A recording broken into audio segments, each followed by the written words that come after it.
So, good evening, everyone.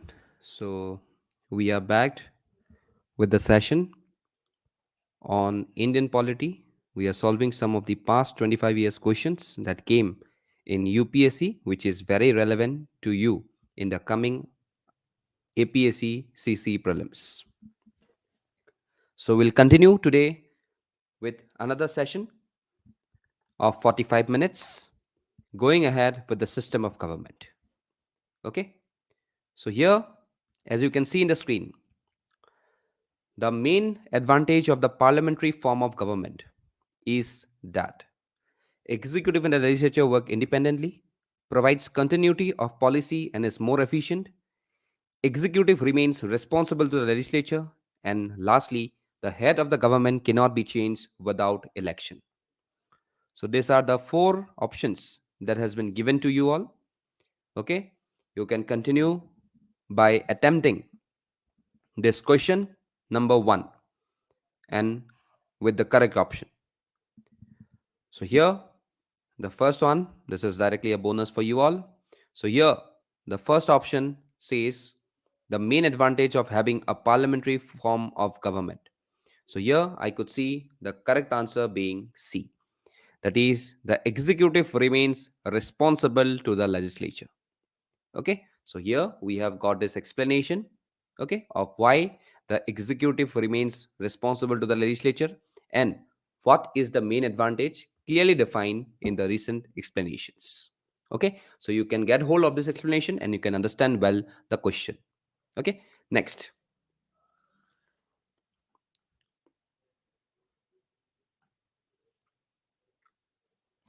So here, out of the following statements, choose one. Just a second. Okay, out of the following statement, choose that one brings out the principle underlying the cabinet form of government. So, firstly, an arrangement for minimizing the criticism against the government, whose responsibilities are complex and hard to carry out to the satisfaction of all. B. Mechanism for spreading up the activities of the government, whose responsibilities are increasing day by day. Third, a mechanism of parliamentary democracy for ensuring collective responsibility to the government, and a device for strengthening the hands of the head of the government who hold over the people is in a state of decline. So, out of the following statements, choose the one that brings out the principle underlying the cabinet form of government. Cabinet क्या होता है? If this is Council of Ministers, inside we have got the Cabinet of Ministers, and at the very center, the PM is basically sitting. Okay, so PM heads the cabinet as well as the Council of Ministers. So cabinets are basically a part of the Council of Ministers, but Council of Ministers cannot form a part of the all the Council of Ministers cannot form a part of the cabinet, but all the cabinets ministers are directly a part of the Council of Ministers. So यहाँ पे पूछा गया है कि which directly says about the principle underlying the cabinet form of government. Here are the four options that has been given to you. Anyone with the attempt? Question 2, C. Okay. So, a mechanism of parliamentary democracy for ensuring collective responsibility of the government to the people. Okay. Arunab? Any more attempts? Okay. So, here basically is the answer is C. So, he is absolutely correct. That is the mechanism of parliamentary democracy for ensuring collective responsibility of the government to the people. Okay. That's good. Coming to the next question. There is a parliamentary system of government in India because of which are the options? Lok Sabha elected directly by the people, Parliament can amend the constitution, Rajya Sabha cannot be dissolved, and Council of Ministers is responsible to the Lok Sabha. Okay, parliamentary system of government in India because which are the options? Do attempt. Question number 3. C. Okay. Any more?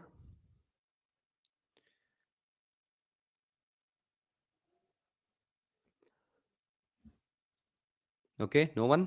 Okay. So here the correct option is D. That is, Council of Ministers is responsible to the Lok Sabha. Okay, so D is the correct option over here. Next, coming to the next question. In the context of India, which of the following principles is or are implied institutionally in the parliamentary government? So, one, members of the cabinet are members of parliament. Ministers hold the office till they enjoy confidence in parliament. Cabinet is headed by the head of the state. Okay, so you have to choose the correct options in this. So, you have got these options. So, you have to choose the correct options amongst this 1 and 2, 3 only, 2 and 3, and lastly 1, 2, and 3.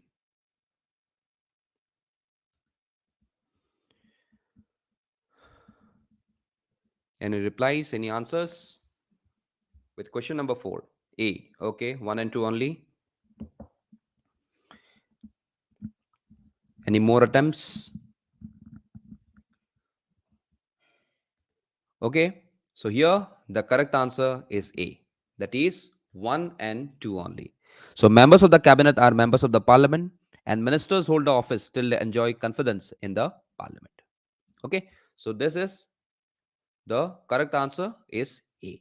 Okay, here only 1 and 2 is correct. Next question. So you have got this explanation clearly laid down over here. You can see this later. You have got this merits and demerits, okay, of both the parliamentary as well as the presidential system. Okay. Now, coming to the question number 5. Which of the following statements? A constitutional government is one which places effective restrictions on individual liberty in the interest of state authority, places effective restrictions on the authority of the state in the interest of individual liberty. So, which of the statement given above are correct? So, a constitutional government is one which amongst these two are correct. Okay, so here option will be 1 only, 2 only, both 1 and 2, and none of the above. So, such things like this only.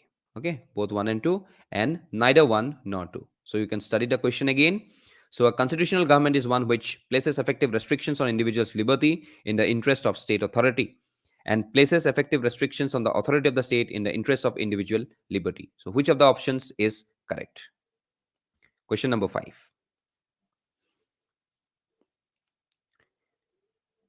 Anyone with the question number 5?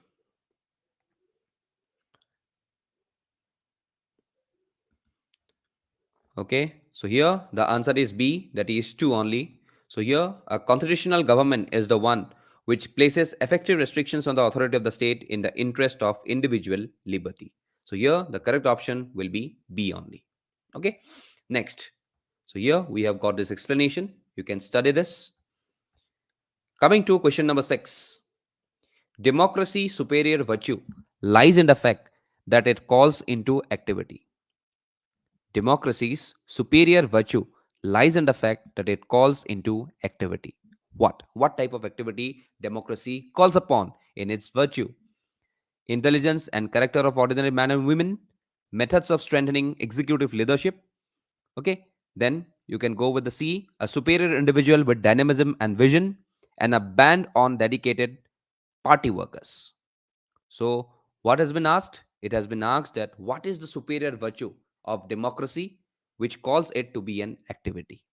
So, it's basically which question or which option directly suits the best with democracy's superior virtue.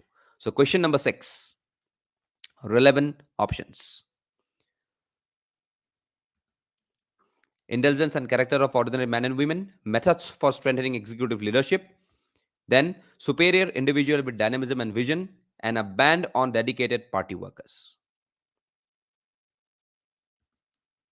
C. Okay. So here the question to the answer is A. The answer to the question is A. So therefore, the intelligence and character of ordinary men and women is the democracy's superior virtue. Okay. Next, coming to the next question. So here we have got this explanation. So coming to the center-state relations. Okay, you can go forward with this respective question. The Parliament of India acquires the power to legislate on any item in the state list in the national interest if a resolution to the effect is passed by the Lok Sabha by a simple majority, Lok Sabha by a majority of not less than two-thirds, Rajya Sabha with a simple majority of its total membership, and obviously Rajya Sabha by a majority of not less than two-thirds of its member present and voting. सो अगर state का list का कुछ legislate change करना है for national interest, so which are the effective means of voting required in the respective parliament? So question number 1, any correct options give us? B. Okay, fine. Any other people who can go for this attempt?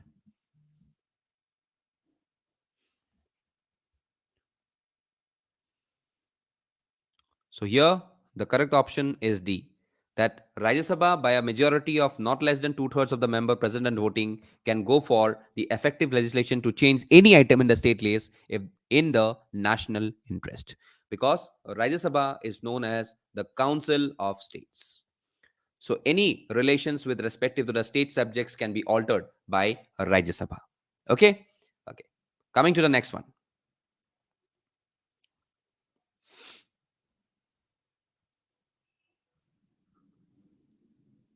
Okay, so we have got a good explanation over here. You can study this. Okay. The parliament can make any law for whole or any part of India for implementing international treaties. So here you have got these options: with the consent of all the states, with the consent of majority of the states, with the consent of the states concerned, and lastly, without the consent of any state. So answer givers to question number 2. Answer givers to question number 2. The parliament can make any law for the whole of any part of India for implementing international treaties. Anyone with the answer? D. Okay. Any more answers? Fine. The answer is D. So the parliament can make any law for whole of the part of India for implementing international treaties without the consent of any state. Okay. Coming up with the next one. Which of the following are not necessarily the consequences of the proclamation of president's rule in the state? Dissolution of the state legislative assembly, removal of the council of ministers in the state, and dissolution of the local bodies. So which option directly suits the best, which has been asked? 1 and 2, 1 and 3, 2 and 3, and all the above. Question number 3. Correct options. A. Okay.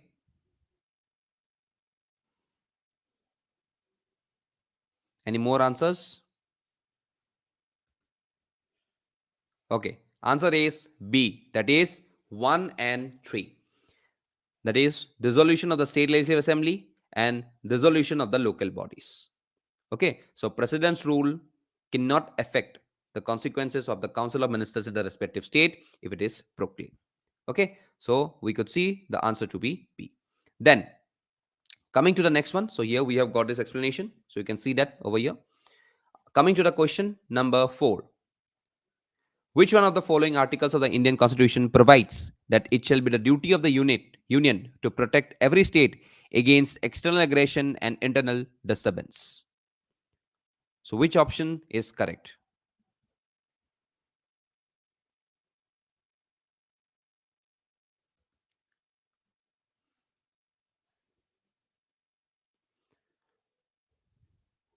Anyone with the answer?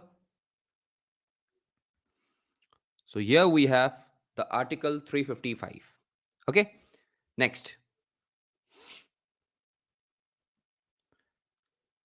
Coming to constitutional bodies. So consider following statements. Yes. The Election Commission of India is a 5-member body. The Union Ministry of Home Affairs decides the election schedule for the conduct of both general elections and by-elections. Election Commission resolves the disputes relating to splits or mergers of recognized political parties. So which of the above statements given is or are correct? So we have got these 4 options.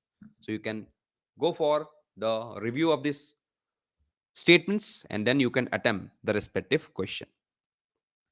Sorry. Okay. D.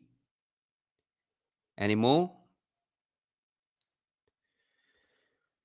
Okay, so the correct option is D, that is 3 only. Election Commission resolves the dispute relating to splits or mergers of recognized political parties. So here it is the correct option. Okay, coming to the next question, we have got this explanation over here. Coming to the next question.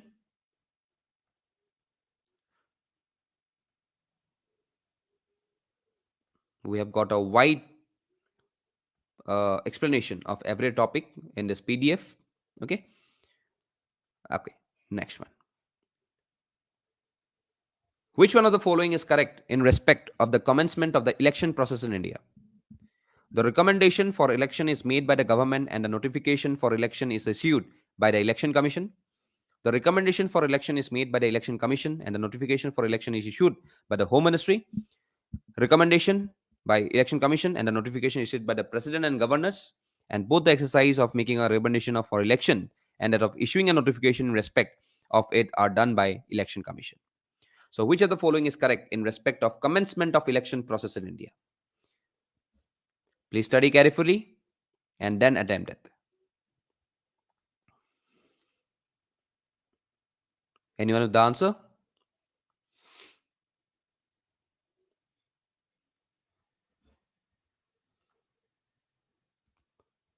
Okay, so here the answer is A.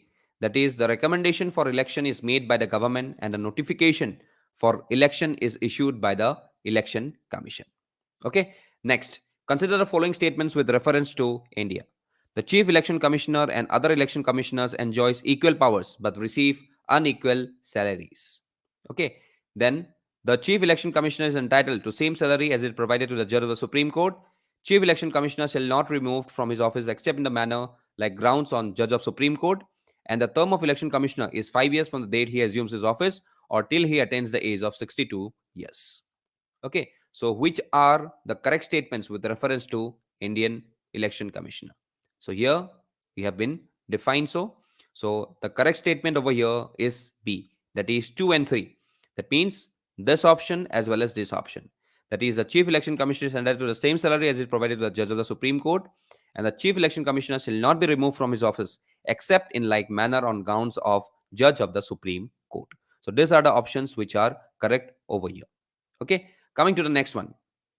Which amongst the following commission was set up in pursuance of a definite provision under an article of the Constitution of India?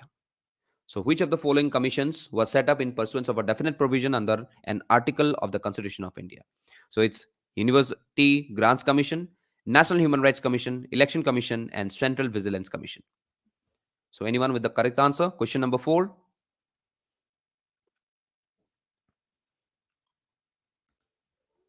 So here the correct answer is Election Commission. Okay, that is question number, answer option number C. Okay, coming to the next one. Consider the following functions. Superintendence directs conducts of free elections, preparation of electoral rolls for all elections to the parliament, state legislatures, and the office of the president and vice president, giving recognition to political parties and allotting election symbols to political parties and individuals, proclamation of final verdict in the case of election disputes. So which one of the above are the functions of Election Commission of India? So here we have got this 4 options. Okay, so which consider the following functions? So which are the functions above are related to the Election Commission of India, that is the ECI? Anyone with the correct options? So here the correct option is A, 1, 2, and 3. So this, and this. So the proclamation of the final verdict in the case of election disputes is not with respective to the Election Commission of India. Okay, so it's basically refers to the respective Supreme Court.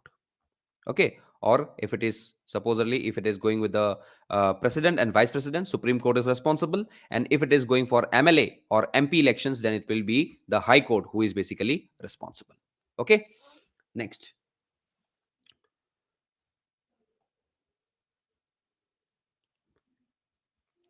With reference to the Finance Commission of India, which one of the following statements is correct? So here 4 options are given. It encourages the inflow of foreign capitals for infrastructural development. It facilitates the distribution of finances amongst the public sector. It ensures transparency in financial administration. And lastly, none of these statements are correct. So here it has been referred to the Finance Commission of India under Article 280. So which are the articles or which are the options which are correct with respective to the Finance Commission of India? Anyone with the correct option? 18. 18 constitutional bodies. Question number 1. Anyone with the correct option? With reference to the Finance Commission of India, which of the following statements is correct? Okay. So here the option says D, that is none of the statements are correct. Okay. So here we have got this explanation. So please see to it.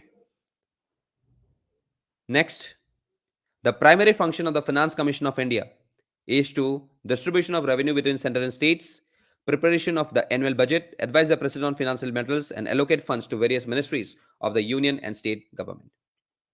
So anyone with the correct option?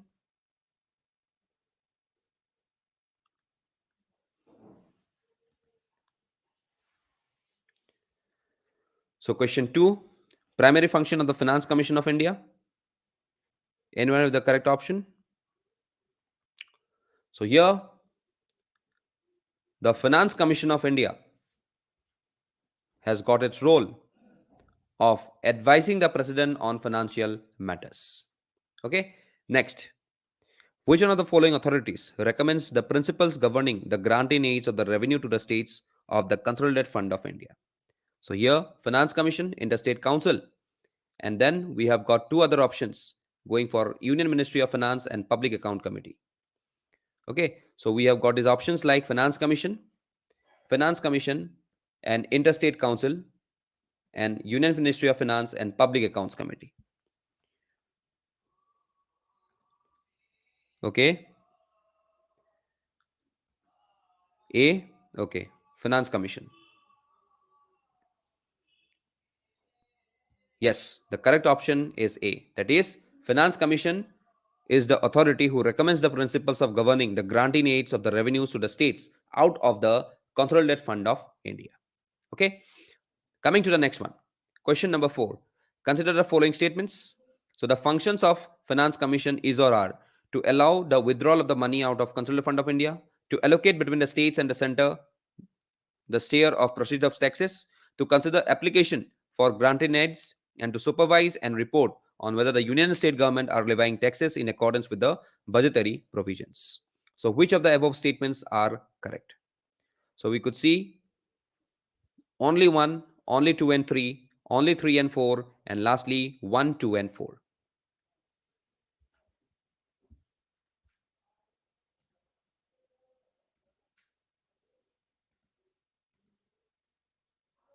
Anyone with the correct option? Functions of Finance Commission. No one? Okay. So here the correct option is B, 2 and 3. That is, the function of the Finance Commission is to allocate between the states and the center the share of proceeds of taxes and to consider applicants for grants and aids from the respective states. Okay. Question number 5. According to the National Human Rights Commission Act of 1983, who amongst the following can be its chairman? So any serving judge of the Supreme Court, then any serving judge of the High Court, only a retired Chief Justice of India, only a retired Chief Justice of High Court. Okay, so who can be the chairman of the National Human Rights Commission? Okay, so here you have got this 4 option: any serving judge of the Supreme Court, any serving judge of the High Court, only a retired Chief Justice of India, only a retired Chief Justice of High Court. So anyone with the correct option?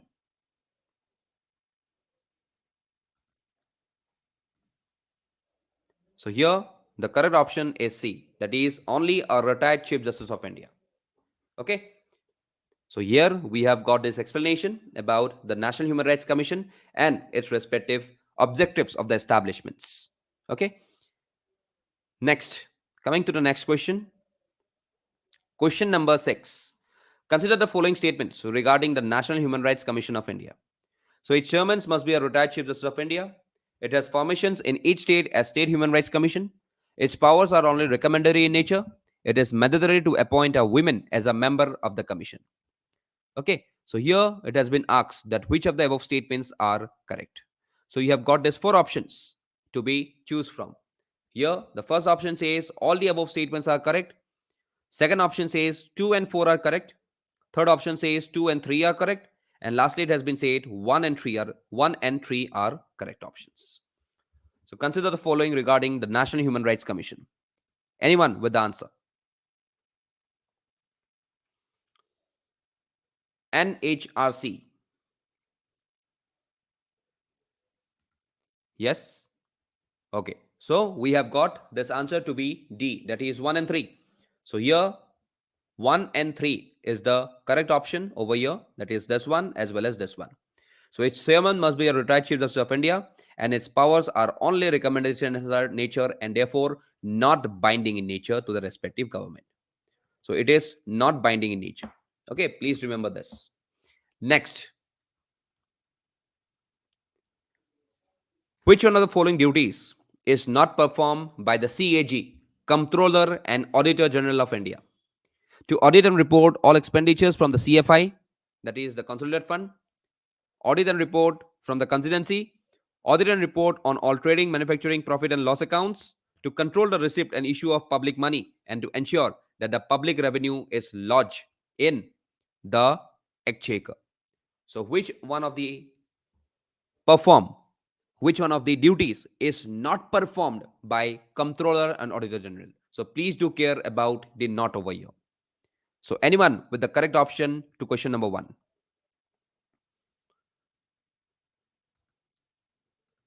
So here the correct option is D, that is to control the receipt and issue of public money and to ensure that the public revenue is lodged in the exchequer. Okay, so D option is the correct one in this respective question. Okay, so we have got this explanation over here, that is we know about the CAG, that is under Article 148. Okay, so we have got this relevant details over here. Okay, coming to the next question. This is also in association with the CAG. So in India, other than ensuring that public funds are used efficiently for intended purpose, what is the importance of the office of CAG? So CAG exercises exchequer control on behalf of the parliament when the President of India declares national emergency or financial emergency. CAG reports on the execution of projects and programs by the ministers are discussed by the Public Accounts Committee. Information from CAG reports can be used by investigating agencies who press charges against those who have violated the law while managing public finances.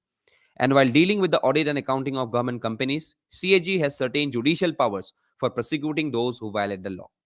So here, which of the options are given correct? So here we have got some 4 options saying 1, 3 and 4 correct, 2 only, 2 and 3, and lastly 1, 2, 3, 4, that is all of the options are correct. So you can go through all these options and can choose the correct options which has been said with respective to the CAG, that is to the office of CAG.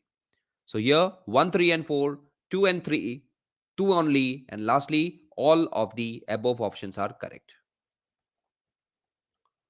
Okay, so all these questions which have come in the recent past are very important for your upcoming prelims. So here correct option being okay A. Fine. Here the correct option is D. Okay, so you are more close. So once this CAG reports on execution of projects on programs by the ministers are discussed by the Public Account Committee is the correct option. Okay, so therefore we could see that all of the options, बाकी सब तो ठीक ही है, बस दो में ही थोड़ा like we have got doubts. So yes, they can execute or they can report on every type of programs or projects by the ministers which have been discussed in the Public Accounts Committee. Okay, coming to the next question. Consider the following statements about the Attorney General of India. So, Attorney General of India, which is mentioned under Article 76 of the Indian Constitution, take part in the proceedings of Lok Sabha, be a member of a committee of the Lok Sabha, and speak in the Lok Sabha, vote in the Lok Sabha. So, which of the above statements are correct? So, here you have got the 4 options saying 1 only, 2 only, 2 and 4, sorry, 1, 2 and 3, as well as 1 and 3. Anyone with the correct answer? Attorney General of India.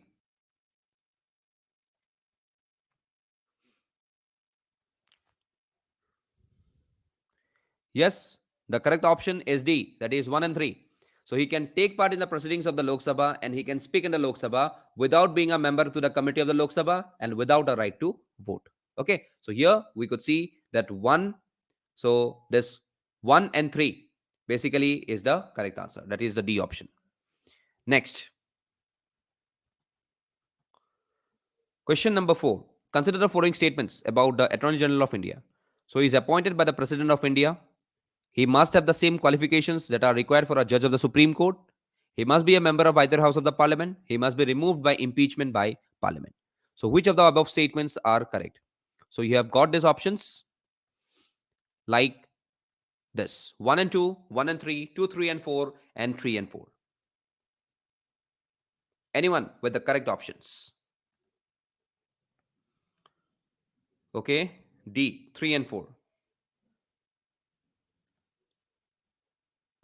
Here, the correct option is A, that is 1 and 2 is the correct option. That is, he is appointed by the President of India and he have the same qualifications required for a judge of the Supreme Court. Okay, so he must not be a member of the House of the Parliament. Also, his removal is directly not impeachment by the Parliament. Rather, he is on the pleasure of President. Rather than he is on the pleasure of President. Okay, so that is basically the correct option being 1 and 2. Next, consider the following statements again with respective to the Advocate General. Okay, so that was the Attorney General. Here we have got this Advocate General. Okay, so here we could see that the Advocate General of the state in India is appointed by the President of India upon the recommendation of the governor of the concerned state. As provided in the Civil Procedure Code, high courts have original, appellate, and advisory jurisdiction at the state level. So, which of the options are correct over here? Question number 5. Any correct options? So, here the correct option is neither 1 nor 2. Okay, so both these statements are wrong over here, and therefore we have got this explanation over here, that is, Advocate General of the state is mentioned under Article 165. Okay, so here you can see the explanation about the highest law officer of the state, and he directly runs his office during the pleasure of the government. So he is not directly appointed by the President of India. Okay, next, which one of the following bodies? Okay, which one of the following bodies does not find any mention in the Constitution? National Development Council, Planning Commission, Zonal Councils. So select the correct answer. So which of the following bodies does not, please do mind, find any mention in the Constitution? So we have got these three bodies: NDC, PC, and JETC. So select the answers given below. So here the correct option being D. So none of them are directly mentioned in the Constitution of India. Okay, coming to the next question about the President of India. So consider the following statements. So first option, the President shall make rules for the more convenient transaction of the business of the government and for allocation among ministers of the state business. Second, all executive actions of the government of India shall be expressed to be taken in the name of the Prime Minister. So which of the statements given above are correct? So here we have got these options: 1 only, 2 only, both 1 and 2, and neither 1 nor 2. So the President shall make rules for the more convenient transaction of the business, and all executive of the governments shall be expressed to be taken in the name of the Prime Minister. So anyone with the correct option with this? D. Okay. Sorry. So here the correct option is A, that is 1 only. That is, the President shall make rules for the more convenient transaction of the business of the government of India and for the allocation among ministers of the state business. All executive actions of the government of India shall be expressed to be taken in the name of Prime Minister. That is very wrong. It is taken in the name of the President of India. Okay, so therefore the second option is incorrect. So we have got this explanation over here. Please look at. Next, coming to the next question. According to the Constitution of India, it is the duty of the President of India to cause to be laid before the Parliament which of the following? A recommendation of the Union Finance Commission under Article 280, reports of the Public Accounts Committee, reports of the CAG, Comptroller Auditor General, reports of the National Commission for Scheduled Caste. So which of the respective reports has to be laid down in front of the Parliament? So the first option was recommendation of the Union Finance Commission. Okay, so which are the options over here is correct?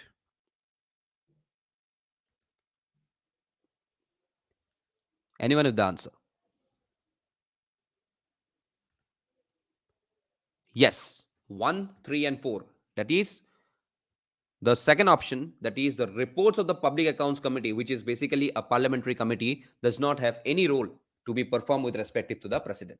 Okay, so they directly submits the reports to the speaker of the respective house. Okay, so therefore we could not see this two options. So here the correct options being 1, 3 and 4. Coming to the next one. Question number 3. Who of the following shall cause every recommendation made by Finance Commission to be laid before each house of the parliament? So here the President of India, Speaker of Lok Sabha, Prime Minister of India and Union Finance Minister. Very easy question, direct question. Everyone can attempt this.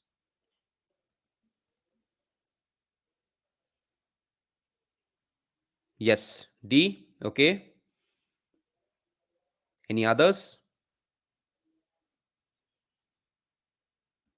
Okay, so here the correct option is A. That is, the President of India recommendation made by the Finance Commission to be laid down before each house of the Parliament is the role of the President of India and none others. Okay. Next, coming to the question number 4. Which one of the following is a part of the Electoral College for the election of the President of India but does not form part of the forum of its impeachments? Lok Sabha, Rajya Sabha. Then we have got two others. That is the State Legislative Council as well as the State Legislative Assembly.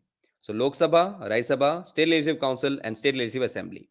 So here what has been asked, that which of the following is a part of the electoral college for the election of the President of India? President के election के time में कौन कौन अपना voting कर सकते हैं, but does not form a part for his impeachment. Okay, Lok Sabha, Rajya Sabha, State Legislature as well as the State Legislative Council as well as Assembly. So which of the options are correct? Question number 4. So yes, very good. So here the correct answer is State Legislative Assembly. Okay, that is the question. Answer 2 is this D. So here we have got this explanation that why the answer is D. So you can study it later on. Next.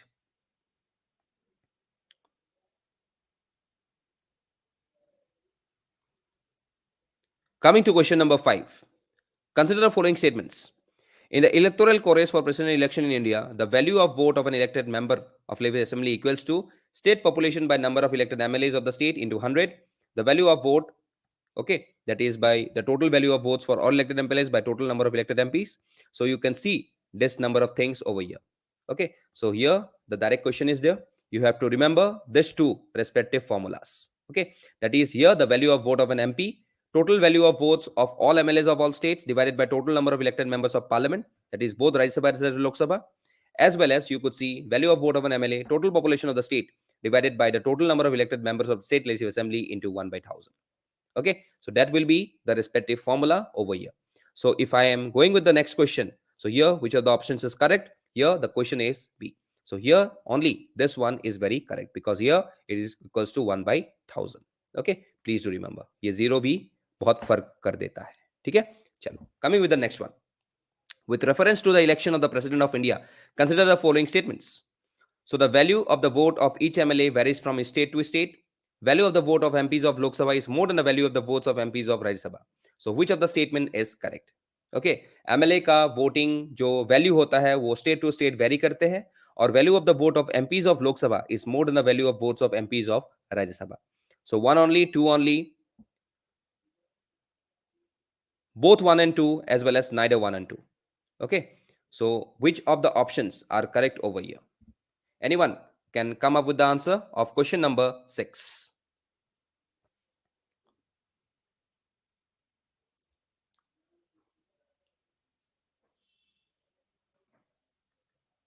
Okay, so here the correct answer is being A. So here only the first option is correct. That is the value of the vote of each MLA varies from state to state is absolutely correct. Okay, and the value of the vote of MPs of Lok Sabha is more than the value of the votes of MPs of Rajya Sabha is absolutely wrong. Here MPs values are all same because only the elected members directly take part in the presidential elections. So all the MPs values are all same. Okay, there is no difference in the values. The value difference is basically with the MLAs of a respective state. Okay, next question. Consider the following statements in respect of financial emergency under Article 360. So here there has been definition. Proclamation of financial emergency issued shall cease to operate at the expiration of 2 months unless before the expiration of 2 months of that period, it has been approved by the resolution by both the House of the Parliament. And if any proclamation of financial emergency is in operation, it is competent for the President of India to issue direction for the reduction of salaries and allowances of all classes of persons, even with the respective judges of the Supreme Courts and High Courts. So, which of the options are correct? So, basically, you should know about the financial emergency under Article 360. Okay. So, here, which of the options are correct? So, here, the correct option being the answer is A. That is, only for the proclamation of financial emergency issued shall cease to operate after expiration of 2 months, and it has been approved by the resolution of both the houses of the Parliament. So this 2 months is very, very important with respect to financial emergency. Please do remember. Okay. So we have got this explanation of this financial emergency and its respective satisfaction. Please do go for all these respective amendments, which are very, very important. Okay. Next,